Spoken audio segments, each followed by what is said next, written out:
Under the silken veneer of night, Bill Spencer orchestrated one of his most audacious schemes yet, an operation so gilded and insidious that only someone of his ruthless imagination could conceive it. He had summoned the pretense of urgency, invoking the name of a world-renowned neurologist in Paris to lure Liam Spencer away from the safety of Los Angeles. He insisted upon secrecy and speed, claiming that this specialist held the key to unraveling the lingering effects of Liam's traumatic brain tumor diagnosis. Without hesitation, and trusting the gravity in Bill's voice, Liam consented, unaware that he was stepping willingly into a gilded cage. At the stroke of midnight, a black private jet stood ready on the tarmac, its polished fuselage reflecting the runway lights like a dark mirror. Liam, bleary-eyed and clutching a duffel bag, climbed aboard at Bill's insistence. There was no entourage, no goodbyes, only the hushed certainty that Bill's promise of help outweighed any misgivings. But as the engines rumbled to life and the world below shrank into darkness, Bill's congenial facade dissolved into malice. He slid out of the shadows, phone in hand, and with the calculated calm of a shark circling its prey, played for Liam the grainy footage he'd commissioned. A CCTV clip of one of Bill's most loyal henchmen stationed outside sweet little Beth's kindergarten window, a silent sentinel whose only instruction was to wait, to watch, and to strike the moment Liam balked at Bill's demands. One defiant phone call, Bill whispered, his grin splitting the cabin's dim light, and your daughter's memories of that bright morning at school will be nothing but fractured nightmares. You resist me, and I'll make sure she never feels safe again. The plane kissed the Paris runway before dawn, depositing Liam into a penthouse suite that crowned the city like a glass prison overlooking the Eiffel Tower. The living room's floor-to-ceiling windows showcased the city's early glow, but the beauty of it was a torment, every glittering light a reminder of the freedom he'd forfeited. Bill's instructions were precise. In this sumptuous cell, Liam would drink a daily cocktail of experimental drugs, no pleas, no protests. Each dose engineered to dull his resolve, to fracture his will, and to ensure he remained pliable for whatever negotiations lay ahead. Corner suites meant to awe the wealthy now served to break a man's spirit. From a silver tray, a crystal tumbler of pale amber liquid waited each evening at twilight, the fumes sweet yet toxic. Liam, shackled by guilt, fear, and the mounting physical effects of the drug, found each swallow more harrowing than the last. Meanwhile, across the Atlantic, Hope Logan, Steffi Forrester, and Ridge Forrester, heroes of countless family sagas, rallied to his cause. Hope, her maternal heart aflame with dread for Beth and rage at Grace's cunning false surgery that had set this chain of horrors in motion, activated the Kelly Watch locator she had slipped discreetly onto Liam's cuff during his last visit home. She enlisted Steffi's steely determination and Ridge's strategic mind to track Liam's beacon to French soil, convinced that no force on earth could deter them from saving him. But Bill, ever the puppeteer, had anticipated their every move. The device transmitting Liam's location was a sham, broadcasting a false signal that lured the trio into the labyrinthine alleys of Montmartre. As jackboots of wind snarled around them and dawn's light fought to pierce the misty lanes, they wound deeper into a perilous maze where every turn promised salvation or further bewilderment. Their calls to Liam went unanswered. Each street they conquered revealed only more cobblestones, more dead ends, and more of Bill's smug satisfaction manifest in the echo of distant church bells. Back in the penthouse, days blurred into nights as Liam's mind waged war against the chemicals coursing through his veins. At times the world spun like a carnival ride. At others, he felt adamantine shards of clarity, anguish ripping through him as he recalled Hope's tear-streaked face, Beth's innocent laughter, and the promise of a peaceful life he had been cruelly stripped of. He grasped at memories like driftwood, each one a lifeline back to sanity and purpose, but the drugs wrought claustrophobia in his own mind, walls closing in, thoughts thick as fog. In this crucible of despair, Bill visited only to ensure compliance, to remind him of Beth's peril. "Drink, Liam. Stay awake long enough to see that I get what I want." It was a torturer's mercy. Yet in the darkness, an unexpected ally emerged, Thomas Forrester. Once thought an adversary, a man whose schemes had upended more than one life in Los Angeles. But Thomas, having witnessed Bill's merciless cruelty and haunted by his own past betrayals, recognized in Liam a fellow victim of the Spencer patriarch's unquenchable thirst for power. Under the cover of Bill's brief absence, Thomas slipped through the penthouse door with practiced stealth. He had arranged a quiet rendezvous with Hope before she embarked on the fruitless chase through Montmartre. There, he had offered to lead her to a safe house, but had instead diverted her to buy time to orchestrate a rescue from within. Now, crouched beside the penthouse's French windows, he found Liam hunched over the latest dose, a trembling shadow of the man he once was. Thomas's eyes, once cold with calculation, softened with remorse and determination. "Liam," he whispered, pressing a vial of antidote into his hand. An experimental counteragent he'd secured from the neurologist Bill pretended to consult. "I can't undo what he's done, but I can help you fight back." Strength flickered in Liam's gaze as he realized that the enemy was not an omnipotent specter, but a man with feet of clay, Bill Spencer, whose empire of intimidation could be breached. Across the city, Hope, Steffi, and Ridge finally clawed their way free of Bill's contrived maze, their rescue party reunited by sheer stubborn will and Ridge's uncanny knack for recognizing Montmartre's hidden patterns. As they arrived breathless at the penthouse's ornate door, they found it ajar and heard Liam's labored breath within. Thomas stepped aside, revealing the two men, one broken but unbowed, the other repentant and resolute. Hope stumbled forward, tears flooding at the sight of Liam's pallor, but steeled herself as Ridge ushered her inside. In the suite's opulent gloom, they gathered around a small table where Thomas had arranged vials of the antidote and charts detailing Bill's blackmail network. A new alliance crystallized in that moment, born of desperation and tempered by the knowledge that love and loyalty could outmaneuver even the most ruthless manipulator. Hope clasped Liam's hand, her voice firm with the promise that this ordeal would end not in tragedy but in justice. Rich confirmed that he had alerted contacts within Interpol and French authorities, evidence ready to expose Bill's threats to Beth and the illicit drugs he administered. Steffi, her face a mask of fierce protectiveness, vowed that no more illusions would blind them, no false surgeries, no feigned consultations, no deceit. And Thomas, once the architect of his own betrayals, pledged his resources and reputation to undo Bill's machinations, seeking redemption in the salvation of the man he had once sought to undermine. As the first pale light of dawn filtered through the penthouse's grand windows, the group, scarred, exhausted, but unbroken, set about their counterstrike. They would shield Beth from the nightmares Bill had promised, dismantle his blackmail empire strand by strand, and deliver him to face the consequences of threatening a child's innocence. And somewhere in that high Parisian stronghold, Bill Spencer would awaken to find that his gilded prison had been breached, his power repurposed against him, and that the family he thought he controlled had risen in defiance, united by an unbreakable bond forged in the crucible of his own cruelty. In the heart of the gilded prison, the ultimate truth emerged. No fortress of steel or illusions could contain the fierce love of a family determined to protect one of its own, and even Bill Spencer, for all his wealth and cunning, would learn that some prisons are built not to confine, but to reveal how brightly the human spirit can shine when it refuses to be broken. In the pale light of Paris morning, as the first gray tendrils of dawn unfurled over the Seine, Hope Spencer stood at the edge of that gleaming penthouse living room and watched Bill Spencer's empire crumble, brick by gilded brick.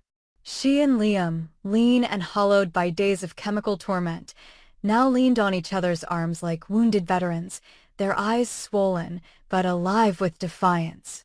Ridge and Steffi, flanking them, kept a watchful eye on the hall outside.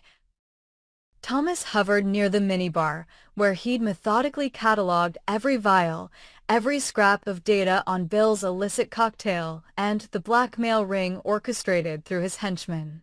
Their whisper-quiet celebration of survival was cut abruptly short by the telltale hum of a high-end security system spiraling back to life in the corridor.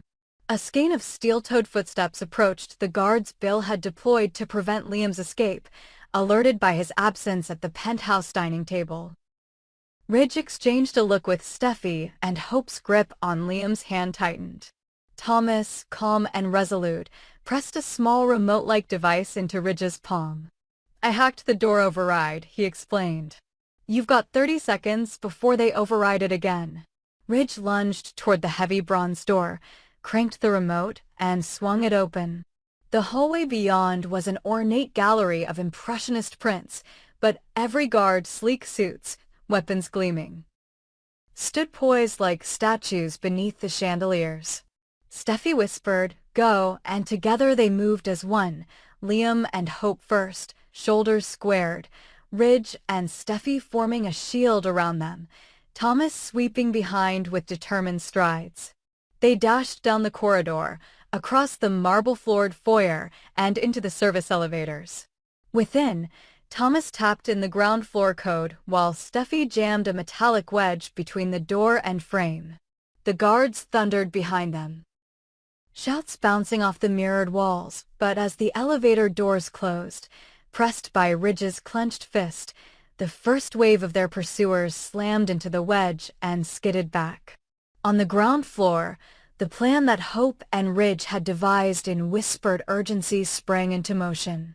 A silver van, unmarked, nondescript, slid up into the valet lane, engines idling. Its side door swung open to reveal Steffi's bodyguard, Finn, mask lowered, a K-style weapon held low but ready. He ushered them in. Liam, his legs still unsteady, Hope, fierce in her new role as protector, Ridge, eyes blazing, Steffi alert as a jungle cat, Thomas last, scanning the street. They piled in and the sliding door shut just as the concierge podium erupted in shouts. Finn slammed the van into gear and peeled away from the penthouse's marble entrance, tires screaming across the cobblestones of a back alley. As they hurtled toward the nearest safe house, a modest townhouse in the Marais, already stocked with fresh clothes, medical supplies, and burner phones, Hope sank beside Liam, tears streaking the smudged remnants of his medicine-induced pallor. "I'm so sorry," she whispered, as Steffi locked eyes with Ridge, both sharing a silent vow that they would not let Bill win. Thomas sat across from them, quietly explaining how he'd uploaded the entire dossier on Bill's drug experiments and extortion files to French Interpol and a parallel network of U.S. cybercrime units. "They're compiling charges right now," he said, voice low. "Racketeering, kidnapping, torture, endangering a child. It's a mountain of felonies. Bill won't know what hit him." At the safe house, under the watchful protection of two former GGN operatives Thomas had hired, Liam collapsed onto a couch, exhaustion and relief warring for supremacy. Hope knelt beside him, brushing his hair back from his forehead. "You're safe," she murmured. "We're together. We're going to bring him down." He managed a weak nod, but his eyes, bright with adoration and the remnants of terror, locked onto hers. She realized in that instant how fragile and fleeting the line between triumph and tragedy could be. Within hours, the news cycle in Paris and Los Angeles shivered with whispers of an attempted abduction gone awry. Anonymous tips led police to secure the penthouse, where they found no trace of Liam, but did sequester the discarded vials and detailed lab notes Bill had overlooked. By midday, French investigators were preparing a sealed indictment. Across the Atlantic, industry insiders buzzed that Bill Spencer's stock in Spencer Publications would plummet as sponsors and board members recoiled. But Hope knew that a legal victory was only the first act. the reckoning in her own family was yet to come. Late that night, back in Los Angeles, she convened a clandestine family council in the Forrester living room. Ridge, Steffi, Taylor, Brooke, and Thomas, who had arranged to fly back that very next day. Miles away from Paris's fair lights, they gathered around Hope and Liam's side, hands joined in solidarity. "We've won a battle," Ridge declared, voice thick with emotion, "but the war is far from over." Taylor, clasping Hope's hand, reminded them that they still had to protect Beth from the fallout, media speculation, potential custody battles from Grace Buckingham, and the psychological aftermath for their little girl. Brooke vowed to take Beth into her care, at least temporarily, to shield her from reporters and paparazzi drawn like moths to the story. Hope, steeling herself for what lay ahead, turned to Liam. His strength, though fracturing under the weight of the last week's trials, glowed in his gaze. "We'll tell her the truth," he said. "Not now, not at her kindergarten graduation, but when she's ready.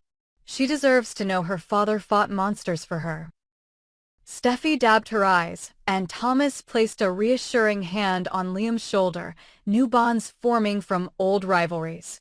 In the days that followed, Bill Spencer found himself the subject of simultaneous investigations, French authorities serving a sealed warrant at his Paris pad, American federal agents freezing his bank accounts and convening grand juries in LA. He appeared on his own doorstep, bewildered, confronted by the law he had long thought pliable. The evidence Thomas had delivered. Surveillance logs, internal emails, financial trails, was irrefutable. Bill's empire crumbled not with a single blow, but with a cascade of revelations: his role in Grace's sham surgery, the contract to terrorize Beth, the twisted cocktail designed to break Liam. Meanwhile, Hope and Liam returned to Santa Monica under a cloak of secrecy.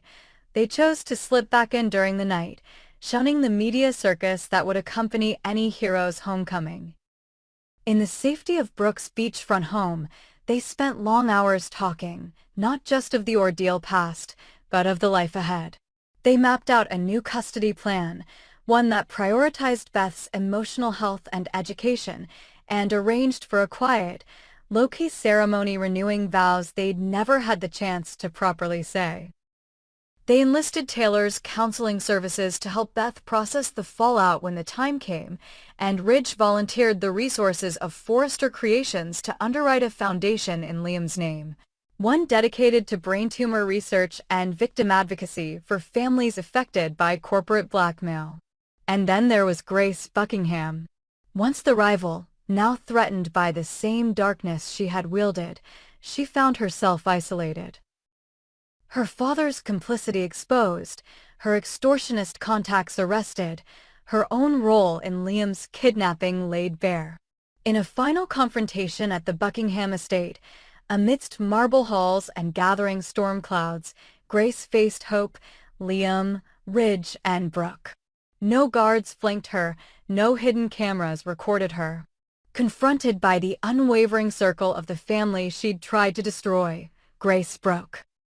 She confessed that Bill's machinations had grown beyond even her nightmares, that she never intended for Liam to be subjected to chemical torment, that her father's ambition had consumed them both.